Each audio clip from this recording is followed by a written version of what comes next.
تو ایمان والوں کی دو علامتیں قرآن میں اللہ نے بہت زیادہ بیان کی ہیں، اور یہ دو کام نبی رمضان میں زیادہ نہیں بلکہ بہت زیادہ کیا کرتے تھے۔ ایک نماز بہت زیادہ، بار بار ایک مسئلہ میں ریپیٹ کرتا رہتا ہوں کہ 8 رکعت تراویح اگر رمضان میں ہوتی تو 8 تو عام دنوں میں بھی آپ نے پڑھی ہے، تو پھر رمضان میں یہ عبادت رات کی بہت زیادہ ہوتی ہے بھائی، یہ تو نارمل روٹین تھی۔ پھر وہی بات آتی ہے، بخاری کا حوالہ دیتے ہیں کہ حضرت عائشہ فرماتی ہیں کہ نبی رمضان غیر رمضان میں 8 پڑھتے تھے۔ بخاری کی دوسری حدیث اس کے خلاف ہے، یزید فی رمضان ما لا یزید فی غیرہ، رمضان کے علاوہ مہینوں میں اتنی عبادت نہیں ہوتی تھی جتنی رمضان میں ہوتی تھی۔ اس سے پتہ چلتا ہے رمضان میں یہ عبادت زیادہ۔ بخاری ہی کی دوسری حدیث اس کے اگینسٹ ہے۔ اور اگر آپ کہتے ہیں کہ 8 ہی پڑھنی ہے تو بخاری کی جس حدیث میں 8 کا تذکرہ ہے اس میں تو 4 رکعتیں کر کے ہے، 4 پڑھتے تھے، پھر کتنی پڑھتے تھے؟ 4 پڑھتے تھے۔ تو کچھ سمجھ میں نہیں آتا۔ مجتہدین کو جب چھوڑیں گے نا، اپنی ریسرچ آئے گی مارکیٹ میں، تو کسی ایک جگہ انسان ٹکتا نہیں ہے، پھر وہ لاتا رہتا ہے اپنی تحقیق۔ تو رمضان میں ایک کام عبادت، جیسے ہم تراویح پڑھتے ہیں تو عام دنوں سے کئی گنا زیادہ نماز کی تعداد ہو جاتی ہے۔ تو نبی نے 4 کام تو کیے لیکن 2 کو بہت زیادہ فوکس کیا ہے۔ ایک نماز کی بہت زیادہ کثرت۔ تو رمضان میں جتنا ٹائم آپ کے پاس رہ گیا ہے نماز کی مقدار، بولو بھائی بڑھا دیں، اور یہ عزم کر لیں پورے سال انشاءاللہ نماز کی پابندی کرنی ہے۔ جرمانہ رکھیں اپنے اوپر۔ جب تک انسان اپنے آپ کو سزا نہیں دیتے نا، انسان کا بچہ بنتا نہیں ہے۔ دنیا میں کوئی بھی نہیں انسان کا بچہ بنتا شرافت سے۔ یہ دور شر اور آفت کا ہے، شرافت کا نہیں ہے۔ خود سزا دے اپنے آپ کو۔ فجر کی نماز جس دن رہ جائے اس دن ناشتہ بول، ناشتہ نہیں کرنا اس دن۔ دوسرا کام جو بہت زیادہ نبی نے رمضان میں کیا ہے، حضرت عائشہ رضی اللہ تعالی عنہا فرماتی ہیں رمضان میں آپ صلی اللہ علیہ وسلم سخاوت کا دریا بن جایا کرتے۔ قرآن بار بار ذکر کرتا ہے کہ ہمارے نیک بندے خرچ کرتے رہتے ہیں۔ اتنا ذکر کیا قرآن نے کہ صحابہ پوچھتے تھے کہاں خرچ کریں، غریب کیسے خرچ کرے۔ اتنی ترغیب دی، پورے باغ آ کے صحابہ نے صدقہ کر دیے۔ جہاں نماز کا ذکر وہیں اللہ نے صدقے کا ذکر کیا۔ ماہرین معیشت اگر یہ آیتیں دیکھیں تو وہ شاید یہ سوچیں کہ صدقے کا تذکرہ اللہ قرآن میں اس لیے ذکر کرتا ہے تاکہ دنیا سے غربت کا خاتمہ ہو جائے، اکنامکلی مسلمان قوم مضبوط ہو جائے۔ سمجھ رہے ہیں بھائی، یہی وجہ ہوگی نا تاکہ سب دیں اور معیشت میں اعتدال پیدا ہو جائے۔ یہ وجہ دوسرے نمبر پر ہے، اصل وجہ یہ نہیں ہے۔ سمجھ رہے ہو کہ نہیں سمجھ رہے؟ یہ اصل وجہ بولو نہیں ہے۔ اصل وجہ یہ ہے کہ انسان اور بندے کا جو اللہ اور بندے کا جو تعلق ہے نا، اللہ چاہتے ہیں تم یہ ثابت کرو اپنے عمل سے کہ تمہارا مجھ پر ایمان ہے اور تمہیں یقین ہے کہ ایک دن تمہاری مجھ سے ملاقات ہونے والی ہے، اور تم دنیا کو مسافر خانہ سمجھتے ہو اور تم دنیا سے دل نہیں لگاتے ہو. اس کے لیے جب تک روکڑا خرچ نہیں کرو گے مجھے یقین نہیں آئے گا. بہت مشکل ہے باس. اس کے لیے جب تک روکڑا خرچ نہیں ہوگا اللہ کہتے ہیں مجھے تمہارے دعووں پر یقین نہیں آئے گا. اس کی مثال دیتا ہوں میں. ایک کروڑ پتی تاجر آپ کے پاس آیا اور کہنے لگا کہ ایک پلاٹ بک رہا ہے, خرید لے, انویسٹ کر لے. پیسے نہیں ہیں ادھار لے کے ڈال دے.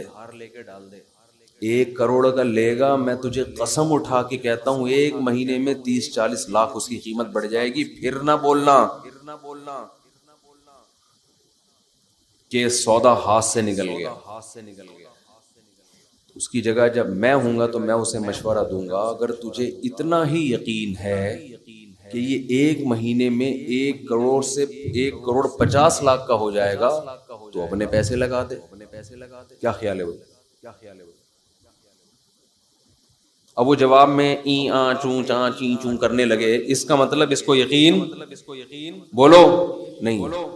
اس کو کسی نے یہ پلاٹ آپ کو پہنانے کا حکم دیا, اس کا کمیشن ہے کہ یار اس کو پہنا دے, یہ سبزی والے بھی اس سے پیسے لے کے بھاگے میں اور پتہ نہیں کون یہ خرید لے گا. جس کو یقین ہوتا ہے وہ اپنا سودا جانے دیتا ہے. بعض لوگ کیا کرتے ہیں کہ ہم اسٹیٹ ایجنٹ کو پیسے دیں گے کہ پلاٹ خریدو اور بیچو, تو دے دیں, بہت اچھی بات ہے. لیکن عام طور پہ اسٹیٹ ایجنٹ کیا کرتے ہیں, اور بہت صحیح کرتے ہیں وہ, کیونکہ ان کی جگہ آپ ہوتے تو آپ بھی یہی کر رہے ہوتے. جہاں لگا کہ انویسٹمنٹ کم اور پروفٹ زیادہ تو وہ آپ کا نہیں بلکہ اپنا پیسہ لگائے گا. سمجھتے ہو؟ اور جہاں لگا کہ انویسٹمنٹ زیادہ ہے پروفٹ کم ہے وہاں کمیشن پہ آپ کو وہ پلاٹ پہنا دے گا. اپنا کمیشن رکھ لے گا 2%, 1% جو بھی ہے آپ کو پہنا دے گا. وہ سارے نہیں ہوتے لیکن ہم اکثر ایسا ہی ہو رہا ہوتا ہے. جب آپ خود اس کی جگہ ہوتے تو یہی کر رہے ہوتے تو پھر خود سوچ لو پھر اس میں کون سی ایسی گھبرانے کی بات. وہ کیوں لگائے گا آپ کے پیسے؟ جہاں انسان کو یقین ہوتا ہے کہ یہ مجھے ملنے والا ہے 100% پروفٹ, وہاں کس کا پیسہ لگاتا ہے؟ اپنا. اور جہاں خطرہ ہوتا ہے وہاں کس کا لگاتا ہے؟ دوسروں سے پیسے لے کے لگا. سر ایک بڑا اچھا پروجیکٹ آیا ہوا ہے, بہت بہترین پروجیکٹ ہے, آپ لگا لیں اس میں پیسہ. اللہ تعالیٰ یہ دیکھنے کے لیے کہ یہ مجھ پہ یقین رکھتے ہیں کہ نہیں رکھتے, یہ مجھے رزاق جو کہتے ہیں کہ میں روزی دیتا ہوں, یہ خالی پیلی کے نعرے ہیں, ہوائی باتیں ہیں, یا یہ مانتے ہیں کہ رزق کس کے ہاتھ میں ہے؟ میرے ہاتھ میں. ان کو یقین ہے کہ ایک دن قیامت قائم ہوگی جس دن اپنے گناہوں کے بوجھ تلے یہ دبے ہوئے ہوں گے, اور اس دن ان کو پتا ہے کہ اگر انہوں نے صدقہ خیرات کیا ہوگا تو اللہ کا غضب اس صدقے کی برکت سے ٹھنڈا ہوگا. ان کو اگر یقین ہے تو یہ پیسہ خرچ کیوں نہیں کرتے؟ سمجھ میں آ رہی ہے بات کہ نہیں آ رہی ہے؟ اور خرچ کا مطلب ٹرائی کرنے کے لیے خرچ کیا جاتا ہے. دیکھو جس بزنس میں پروفٹ کا آپ کو یقین نہ ہو, امکان ہو, انویسٹمنٹ وہاں بھی کر دیتے ہو, مگر بڑی انویسٹمنٹ بولو نہیں کرتے. ٹرائی یار, ایک فائل لے کے ڈال دے, ایک فائل لے کے اسٹیٹ ایجنٹ کو کیا بولتے ہو یار, سب لوگ خریدنے, ہماری بھی ایک لے کے ڈال دو. اتنے پیسے ہیں میرے پاس, 10 لاکھ 15 لاکھ 20 لاکھ 30 لاکھ. کچی آبادی میں بھی لوگ پلاٹ لے لیتے ہیں. سوچو 10 20 لاکھ کے انویسٹمنٹ تو کچی آبادی میں کر رہے ہیں. کبھی اللہ کے لیے 10-15 لاکھ کی انویسٹمنٹ کی کسی نے؟ نہیں آئی کھوپڑی میں بات ہے. یعنی اللہ کو قرضہ دینے میں اتنا بھی رسک نہیں لے رہے جتنا کچی آبادی میں 10-15 لاکھ کے پلاٹ کا رسک لے رہے ہوتے. مطلب اتنا اللہ کے پاس جب انویسٹمنٹ کرتے ہیں نا تو 20 روپے دے دیے اس کو وائپر والے کو جو آپ کا گاڑی کا شیشہ صاف کر رہا ہے. حاتم طائی کی قبر پہ لات مار. اللہ کے لیے جب انویسٹمنٹ کر رہے ہوتے ہیں تو گھر میں جو راشن آ رہا ہے, انڈے پراٹھے بیوی کو جو کھلا رہے ہیں, اسی میں نیت کر لی صدقے کی. ٹھیک ہے وہ بھی صدقہ ہے لیکن وہ تو آپ کو دینا ہے, وہ تو نو کا آپشن ہی نہیں ہے آپ کے پاس.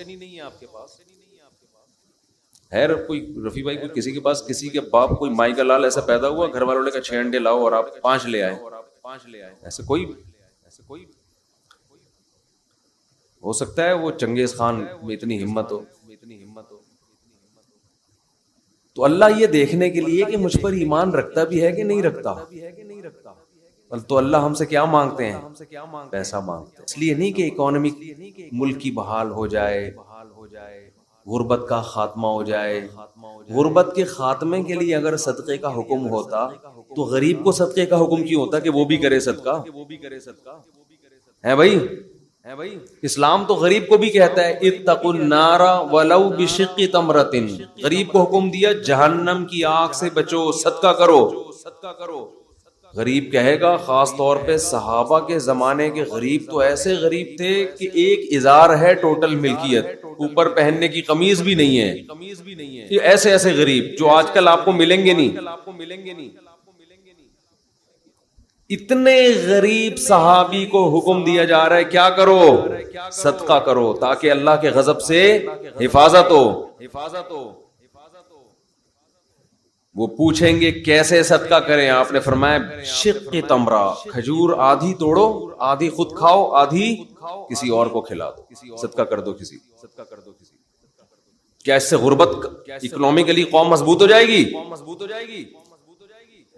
ہے بھائی, آدھی کھجور وہ کسی کو دیں گے کیا معیشت بحال ہو جائے گی قوم کی؟ تو خوب سمجھ لو زکوٰۃ صدقہ خیرات کا بنیادی مقصد قوم کو معاشی لحاظ سے مضبوط کرنا نہیں ہے, یہ اس کی ایک حکمت ہے. نتیجہ نکلے گا کہ قوم معاشی لحاظ سے مضبوط ہوگی, غربت کا خاتمہ ہوگا. نتائج میں یہ بات داخل ہے. آپ کو جو حکم دیا جا رہا ہے وہ اس لیے نہیں بلکہ وہ آپ کا خدا سے تعلق کتنا ہے, آپ اس پر ایمان رکھتے ہو, آپ اپنے آپ کو اس کا غلام سمجھتے ہو کہ نہیں سمجھتے, آپ کو اس کے وعدوں پر یقین ہے. من ذا الذی یقرض اللہ قرضا حسنا, اللہ کہتے ہیں کون ہے مجھے قرضے دے, قرضہ دو, قرضہ اور میں سود لگا کے دوں گا, واپس بڑھا کے دوں گا. جس کو یقین ہے کہ رزاق اللہ ہے, کھلاتا وہ ہے, میں جو دے رہا ہوں یہ پیسے ضائع نہیں ہو رہے, یہ رب کو دے رہا ہوں, اس سخاوت کا دریا بنتا ہے. اور جس کو یقینی نہیں ہے وہ ہر وقت نوٹ بیٹھ کے گنتا رہے, کمیٹیاں ڈال کے اور گھسیٹ رہے, کمیٹیاں ڈال کے پیٹ کاٹ کے کمیٹیاں ڈالی ہوئی ہیں. عربی میں نا کنجوس کے لیے 2 الگ الگ الفاظ استعمال ہوتے ہیں. There are 2 types of کنجوس. ایک کو بخیل کہتے ہیں اور ایک کو شحیح. شحیح شین اور حلوے والی ہا اور یا اور پھر حلوے والی ہا. روزے میں ذرا حلوے والی بات کرنے سے بھی اپنا مزہ ہے. تو اس کو کیا کہتے ہیں؟ شحیح. یہ کنجوس کی سپرلیٹو ڈگری ہے. کنجوس اسے کہتے ہیں جو دوسروں پہ خرچ نہ کرے. شحیح اتنا بڑا کنجوس جس کمبخت کو اپنے اوپر بھی خرچ نہیں کیا جا رہا اس سے. سمجھتے یہ کنجوس کی وہ قسم ہے جو کمبخت اپنے اوپر بھی خرچ نہیں کرتا. 70 سال 80 سال عمر ہو گئی, بینکوں میں پیسے رکھے ہوئے, آڑے وقت میں کام آئے گا. تو آڑا وقت تو اب کون, یہ آڑا نہیں تو کون سا وقت ہے یہ؟ خواتین زیور رکھا ہوا ہے, کئی تولے سونا, زکوٰۃ نکالتے ہوئے تکلیف ہوتی ہے. خوب سمجھ لیں، زیور چاہے استعمال کا ہو یا استعمال میں نہ ہو، سونا اور چاندی، اس پہ بہرحال زکوٰۃ واجب ہے۔ خواتین کہتی ہیں کہ یہ ہم نے آڑے وقت کے لیے رکھا ہوا ہے، تو آڑا وقت تو آ گیا نا۔ آڑا وقت کا مطلب یہ ہوتا ہے کہ آپ پر ایسی کوئی مصیبت آ جائے کہ آپ کے پاس اپنی بنیادی ضرورت کو پورا کرنے کے لیے بھی پیسہ نہ بچے، تو ایسے آڑے وقت میں اسلام نے آپ کو اجازت دی ہے، آپ کسی سے مطالبہ کر سکتے ہیں۔ لیکن ہم نے دیکھا ہے کہ ایسے آڑے وقت میں بھی لوگ اپنا مال خرچ نہیں کر رہے، دوسروں سے مانگ رہے ہیں، زکاتیں مانگ رہی ہیں بعض خواتین کے پاس۔ ایک صاحب نے مجھے کہا کہ ایک آدمی کے پاس 1,00,000 روپے پڑے ہوئے ہیں بینک میں، بیچارے کے پاس ہیں بھائی، تو اس کے ہاں کوئی ضرورت ہے، بیماری ہے، علاج کے پیسے نہیں ہیں، تو میں زکات دے سکتا ہوں؟ میں نے کہا نہیں دے سکتے، کیونکہ 1,00,000 روپے یہ نصاب سے کیا ہے، زیادہ ہے حضرت، یہ تو پورے نہیں ہوں گے۔ میں نے کہا پھر اس سے بولو یہ خرچ کر دے، یہ کیا کرے، یہ خرچ کر دے، پھر آپ زکات دے دیں اس کو، پھر زیرو میٹر ہو جائے گا۔ تو یہاں لوگ کہتے ہیں کہ وہ پیسے اس نے آڑے وقت کے لیے رکھے ہوئے، پتہ نہیں آڑے ترچھے وقت کی ڈیفینیشن ہے کیا؟ آڑا تو یہی وقت ہے نا کہ بیماری آ گئی اور پیسے نہیں ہیں، تو اب یہ آڑا وقت آ گیا، تو خرچ کرو پیسے۔ اس کو کہتے ہیں الذی جمع مالا وعددا، اہل جہنم کی علامت مال جمع کرتے ہیں اور اس کو بیٹھ کے گنتے رہتے ہیں۔ یہ تو اسٹور کرنے والی بات ہو گئی، پہلے اپنا پیسہ خرچ کرو بھائی۔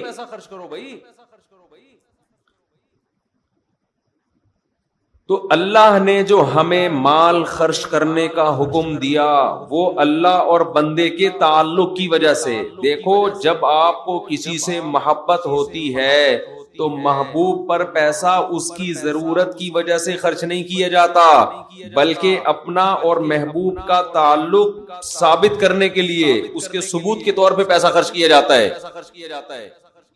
آپ کی شادی ہو گئی کسی مالدار گھرانے میں، لڑکی بڑی لینڈ لارڈ، مہر کی بات ہوئی، آپ نے کہا 10,000 ڈال دو ایک شریف بس وہ پوری کرنے کی۔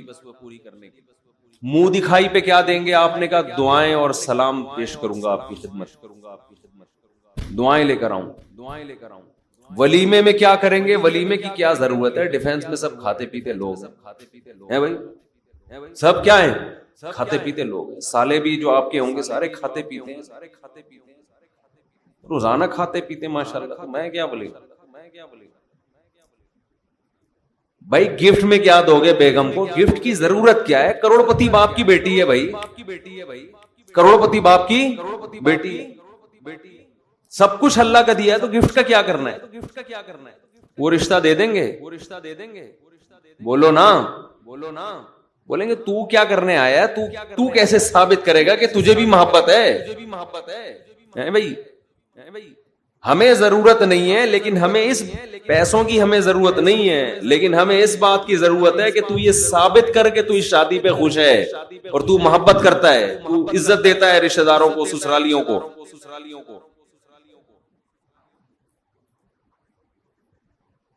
تو ملک میں غربت ختم ہو چکی ہو، کوئی غریب نہ ہو، کسی کو ضرورت نہ ہو، پھر بھی اللہ کیا کہتا ہے؟ آپ نے مال خرچ کرنا ہے، یہ نماز کی طرح ضروری ہے۔ اہل ایمان کی علامات میں سے وہ تلاش کرتے رہتے ہیں اللہ کو خوش کرنے کے لیے پیسہ نکالنا ہے، پیسہ۔ اب آپ ڈرے ہوئے ہوں گے مفتی صاحب اب مانگیں گے چندہ ٹائٹ والا۔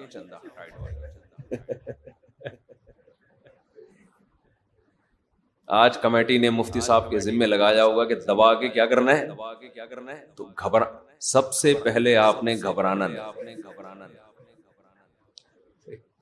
میرا کوئی چندہ مانگنے کا پروگرام نہیں ہے۔ تو ہم جس طرح سے چندہ مانگتے ہیں نا، اس سے تو ویسے بھی جو دینے والے بھی ہوتے ہیں بعض دفعہ وہ بھی بھاگ جاتے ہیں۔ میرا کہیں یورپ کا ویزا لگنے والا تھا تو کسی نے شکایت کر دی کہ یہ آئے گا چندہ مانگے گا،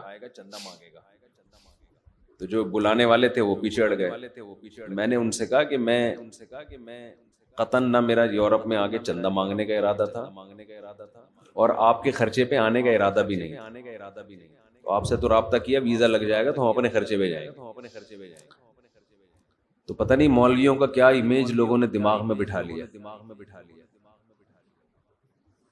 تو میرے بھائی آپ کو جو ہم ترغیب دے رہے ہیں، اور یہ آپ کو نہیں، یہ میں اپنے آپ کو بھی دے رہا ہوں. میں تو جب بیان کرتا ہوں تو سب سے زیادہ میں ڈر رہا ہوتا ہوں کہ میں کتنا اس معیار پہ پورا اترتا ہوں. اللہ مجھ سے پوچھے گا، تو ادھر تو بڑا فنٹر بنا ہوا تھا ممبر پہ بیٹھ کے، تو کیا کر رہا ہے. تو یہ مجھے خود بھی ڈر لگ رہا ہوتا ہے کہ ہم کون سا کوئی سخاوت کے دریا ہیں.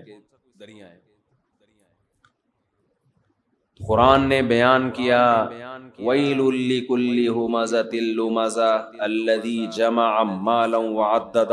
تباہی ہے اس شخص کے لیے جو مال جمع کرتا ہے اور گن گن کے رکھتا ہے. یہ چائنا والوں پہ سوٹ کرتی ہے یہ چیز، جنہوں نے کروڑوں روپے کے قبرستان خریدے ملیشیا میں. نہیں بتایا، دکھائی میں نے ویڈیو ایک، پیسہ لے کے دفن ہو جاؤ. یہ کسی اہل ایمان پہ کنجوسی سوٹ نہیں کرتی. مسلمان سخی ہوتا ہے، اپنی ذات پہ بھی خرچ کرتا ہے. مسافر خانہ ہے بھائی، یہ زندگی ختم ہو جائے گی، کھاؤ پیو بچا بچا کے، بولو نا مت. ابھی دانت ہیں، بادام کھا سکتے ہو، بڑھاپے میں بادام ہوں گے چبانے کے لیے، دانت نہیں ہوں گے. کھا لو. یقول العبدی مالی مالی، بندہ کہتا ہے میرا مال میرا مال. حدیث میں آتا ہے، آپ نے فرمایا تیرا مال وہ ہے جو کھا کے ختم کر دیا پہن کے پرانا، باقی تیرا نہیں ہے، مرے گا وارثوں میں بٹے گا. اور وارثوں کا بھی نہیں ہے، وہ مریں گے آگے ان کے وارثوں میں جائے گا. کھاتا کوئی بھی نہیں ہے. ہر آدمی اس نیت سے بچا رہے میرے بچوں کے کام آئے گا، بچے اس نیت سے بچا رہے ہمارے بچوں کے کام آئے گا، وہ اس نیت سے کہ ہمارے بچوں کے کام آئے گا. تو یہ قیامت کے میں جو آخری بندہ پیدا ہوگا نا، اس کے کام شاید آ جائے گا، اس کے بھی نہیں آئے گا. وہ پھر اللہ زمین اور آسمان کو تباہ کر دے گا.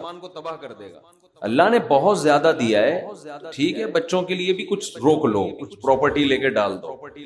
حدیث میں ترغیب ہے، بالکل لاوارث نہ چھوڑو، لیکن اس کی بھی ایک لمٹ ہونا. ہر چیز کی ایک حد ہوتی ہے کہ نہیں ہوتی، کہ بھئی یہاں تک کرنا ہے میں نے جمع، اس کے بعد نہیں کرنا. ہمارے ہاں کوئی حد ہی نہیں ہے، کتنا جمع کرنا ہے، بس جتنا ہو جائے جتنا ہو جائے جتنا ہو جائے تو کرتے چلے جاؤ. پھر تو نہ خود کھا سکو گے نہ دوسروں کو کھلا سکتے ہو. نبی صلی اللہ علیہ وسلم نے فرمایا سخی آدمی اللہ کے بھی قریب، لوگوں کے بھی قریب، اور جنت کے بھی قریب. قریب من اللہ، قریب من الناس، قریب من الجنہ، بعید من النار. جہنم سے دور ہوتا ہے. جہنم کو سخی لوگوں سے بہت نفرت ہے، بہت نفرت. جہنم کو محبت ہے کنجوسوں سے. اور آپ نے فرمایا اور کنجوس بعید من اللہ، اللہ سے بھی دور، اللہ کو بھی نفرت ہے. کیونکہ اللہ کی صفت ہے خرچ کرنا. تو اللہ کو پسند بھی کون لوگ ہیں؟ جو خرچ کرتے ہیں. بعید من اللہ بعید من الناس، فرمایا کنجوس آدمی لوگوں سے بھی دور. لوگ بھی نفرت کرتے ہیں، بیوی بھی نفرت کرتی ہے شوہر سے،